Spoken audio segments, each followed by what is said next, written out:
Hi friends, welcome to our channel. Today మన recipe వచ్చేసరికి నా ఫేవరెట్ స్వీట్ అండి, జర్దార్ పలావ్ చేశానండి. ఇది యాక్చువల్లీ నార్త్ ఇండియన్ స్వీట్ అండి.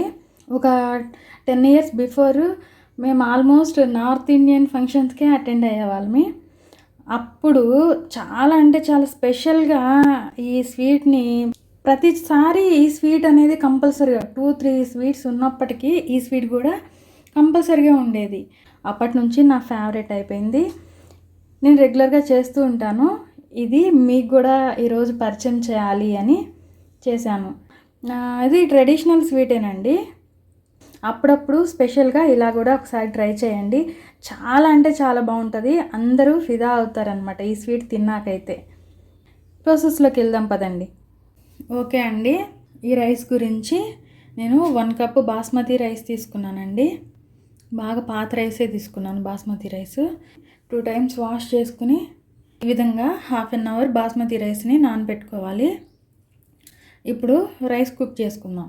రైస్ కుక్ చేసుకోవడానికి 1 cup రైస్ తీసుకున్నాంగా, దానికి 5 times ఎక్స్ట్రాగా వాటర్ తీసుకోవాలా. 5 cups వాటర్ తీసుకున్నాను.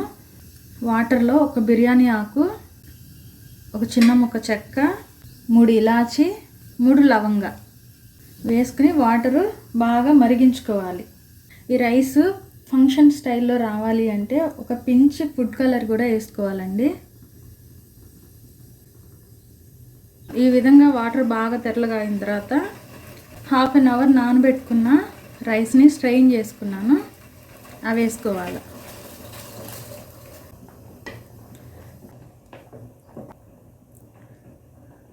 రైస్ ఈ మాత్రం ఒక 70-80% ఉడకటం అయిపోయిన తర్వాత ఇట్లా నొక్కితే పలుకుండాలి. ఈ రైస్ని ఇప్పుడు స్ట్రెయిన్ చేసుకోవాలి. ఈ విధంగా స్ట్రెయిన్ చేసుకుని రైస్ని పక్కకు పెట్టుకోవాలి. స్టవ్ వెలిగించుకుని ప్యాన్ పెట్టుకుని ఒక 3 spoons నెయ్యి వేసుకోవాలండి. నెయ్యి వేడెక్కగానే డ్రై ఫ్రూట్స్ రోస్ట్ చేసుకోవాలి. డ్రై ఫ్రూట్స్ వచ్చేసరికి కాజు, బాదం, పిస్తా, కిస్మిస్ అండ్ ఎండు కొబ్బరి ఇట్లా సన్నగా కట్ చేసుకున్నానండి. ఇట్లా వేసుకుంటే బాగుంటుంది. ఇవి వేసుకుందాం. ఫస్ట్ బాదం వేసుకుందాం. బాదం కొంచెం లేట్గా ఫ్రై అవుతుంది కాబట్టి మిగిలిన డ్రై ఫ్రూట్స్ కూడా వేసేసుకుందాం.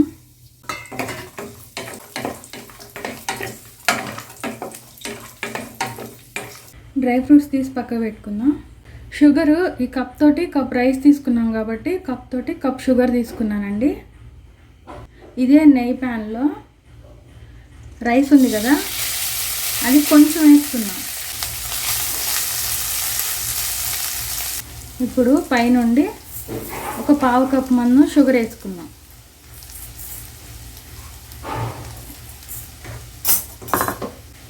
మళ్ళీ పైనుండి కొంచెం రైస్ ఒక లేయర్ లాగా వేసుకుందామండి.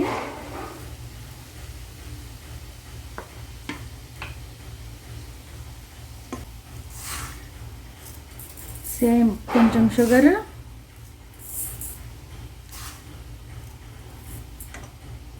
డ్రై ఫ్రూట్స్ ఉన్నాయి కదా, డ్రై ఫ్రూట్స్ని పైన కొంచెం వేసుకుందాం ఒక లేయర్ లాగా.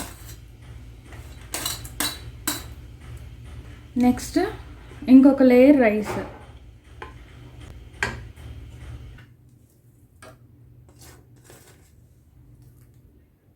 ఇలా డ్రై ఫ్రూట్స్ని కూడా పైన చల్లేసుకుని రైస్ పర్ఫెక్ట్ కుక్ అవ్వాలి. అంటే 80% వరకైనా కుక్ అవ్వాల్సిందే కంపల్సరీగా. ఎక్కువ పలుకుందనుకోండి తర్వాత మనం షుగర్లో వేసుకున్నప్పుడు కుక్ అయ్యే ఛాన్స్ అసలు ఉండదు. పైనుండి ఒక స్పూన్ నెయ్యిని ఇలా వేసేసుకుని, నెయ్యి 4 to 5 spoons పట్టిందండి నాకు 1 cup రైస్కి. మీరు చేసుకోవాలనుకున్నప్పుడు డ్రై ఫ్రూట్స్ కూడా కొన్ని ఎక్కువగానే ఒక 1/2 cup మందం తీసుకోండి. అన్నీ కలిపేసి ఒక 1/2 cup వరకు తీసుకోండి. డ్రై ఫ్రూట్స్ ఫ్లేవర్ బాగా తెలుస్తుంది దీనిలో. ఇప్పుడు పైనుండి టిష్యూ పేపర్స్ ఉంటాయి కదా, అవి 2-3 పేపర్స్ని ఇలా పైన కవర్ చేసేసుకుని క్యాప్ పెట్టేసుకోవాలండి. మీడియం ఫ్లేమ్లో 10 minutes కుక్ చేసుకుందాం. తర్వాత ఒకసారి ఓపెన్ చేసి చూద్దాం.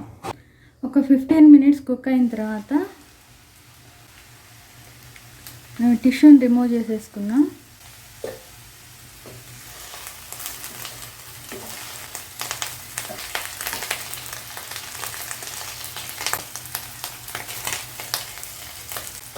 ఇంతేనండి, మన జర్దా పులావ్ రెడీ అయిపోయింది. కొంచెం కూల్ అయిన తర్వాత సర్వ్ చేసుకుందాం. ఓకే అండి, మన స్వీట్ రెడీ అయిపోయింది. చాలా అంటే చాలా టెంప్టింగ్గా అనిపిస్తుంది. స్వీట్ అయితే చాలా పర్ఫెక్ట్గా వచ్చిందండి. ఇది కొంచెం చల్లారిన తర్వాత ఇంకా పొడి పొడిలాడుతుంది. ఇది మనం స్టోర్ చేసుకుంటే కూడా ఒక 2-3 డేస్ స్టోర్ ఉంటుంది. మీరు ఇంట్లో ఒకసారి ట్రై చేయండి. మీకు ఈ స్వీట్ ఎలా వచ్చిందన్నది కామెంట్ చేయండి. Thank you for watching. Video నచ్చితే లైక్ చేయండి, షేర్ చేయండి, మన ఛానల్ను సబ్స్క్రైబ్ చేయండి. Thank you friends.